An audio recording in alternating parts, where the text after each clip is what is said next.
From July 1936 to April 1939, a bloody civil war was waged in Spain, pitting friends, neighbors, and sometimes even members of the same family against each other. However, this was not a war only between compatriots, as many European countries were directly or indirectly involved in it, making the Spanish Civil War the first armed confrontation of World War II for some. In today's program, we are going to see precisely what was the real help that each side received, mainly from Germany, the Soviet Union, Italy, France, and Great Britain, and what interests each one had. When the Spanish Civil War began, Europe was experiencing a very delicate diplomatic situation. On one side were France and Great Britain, who wanted to maintain the Treaty of Versailles and their European and colonial hegemony. On the other hand were Germany and Italy, who were dissatisfied and wanted to become powerful countries again. And finally there was the Soviet Union, with which problems were also predicted in the future.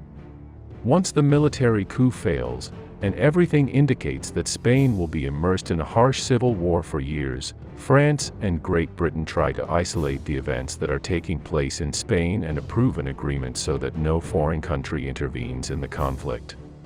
However, this measure is not very successful, as both Germany, Italy, and Portugal quickly support the side of the military rebels, just as the Republican side is supported by the Soviet Union and the members of the international brigades who are beginning to arrive.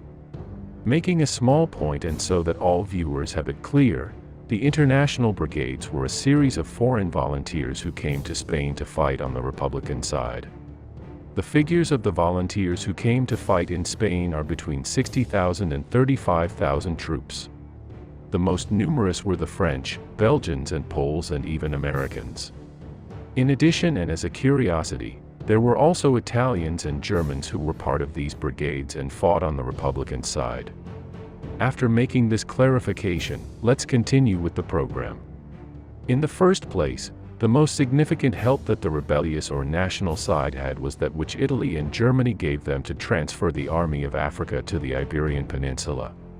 It is estimated that both countries sent Franco during the months of July and August some 90 planes, including fighters, bombers, and transport planes, which served him to transport some 13,000 troops from the Spanish army in Africa to the peninsula. These troops were very important, as they were very well trained and armed and had experience in combat. For its part, the government of the Republic requested France at the end of July of that year of 1936, all kinds of weapons and aircraft. Although the French president, being this the socialist Léon Blum, accepted, he had to cancel the shipment due to the protests that the French right-wing parties organized in the country. Great Britain supported the decision of non-intervention, because they wanted to avoid at all costs a possible European conflict that could develop as a result of the war in Spain.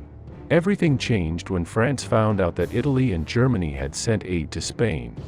So finally France sold about 26 planes to the government of the Republic, although at a totally exorbitant price and without weapons, ammunition, or pilots or technicians who could take care of them. The Germans and Italians had indeed sent qualified personnel for its use, and their method of payment was in installments, instead of cash as France requested. Making a small point here, it should be remembered that although these figures may seem ridiculous if we compare them with those of the Second World War to which we are accustomed, the truth is that in this situation they were very relevant. Although the figures vary greatly depending on the sources consulted, we are going to expose some intermediate numbers on the number of men and material that each country sent to Spain, these figures being the most accepted today. First of all, let's start with the help that Franco's side received, which came largely from Germany, Italy, and Portugal. Hitler's interest in helping Franco was that the new government that was formed in Spain after the Civil War would not be under the French, English, or Soviet sphere of influence. Faced with the warlike future to which Europe was heading again, it was better to have a Spain favorable to the Third Reich than to have it as an enemy. Years later, during the Nuremberg trials, Hermann Göring stated the following regarding Germany's intervention in Spain. The main objective I had was firstly to counteract the spread of communism in Spain, and secondly to test my new aviation.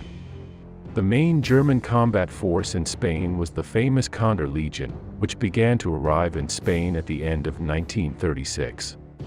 The unit was made up of about 5,500 men, although between the different relays, a total of 19,000 troops were added who arrived at fight in Spain. It also had about 600 planes of all kinds and 48 tanks, most of them Panzer I. With regard to Italy, he also had a special interest in Spain being an ally of his, or at least not being led by France or Great Britain. The reason for this was the expansion through Africa and the Mediterranean that the Italian leader wanted to carry out. In total, he calculates that between the soldiers of the Italian army and the volunteers of the Italian fascist militia, some 72,000 Italians were sent to Spain to help the Franco side. They also sent numerous planes that carried out more than 700 attacks on different targets, and about 200 battle tanks that were already quite obsolete. Of the 72,000 Italians who in different periods fought in Spain, some 15,000 lost their lives. Finally, Portugal sent to Spain about 10,000 volunteers and supplies of all kinds. After seeing the help that the rebel side received, let us now see the help that the Spanish Republic received from other countries. As you all know, the Soviet Union was the foreign power that helped the Republican government the most. In total, it is estimated that since October 15, 1936, the Soviets made some 23 trips by ship with weapons of war, to which must be added another 10 ships with another nationality that also brought war material to the Republic. The exact data of what these ships that arrived at the Republican ports of the Mediterranean contained are very different depending on the source consulted, but they were approximately the following. Between 1,000 and 700 planes. About 400 or 500 tanks type T-26 and BT-5, which were far above the Germans. 1,600 artillery pieces, 15,000 machine guns and 500,000 rifles. To this we have to add abundant material and ammunition of all kinds, and some 2,000 troops as technicians, pilots, advisors and agents.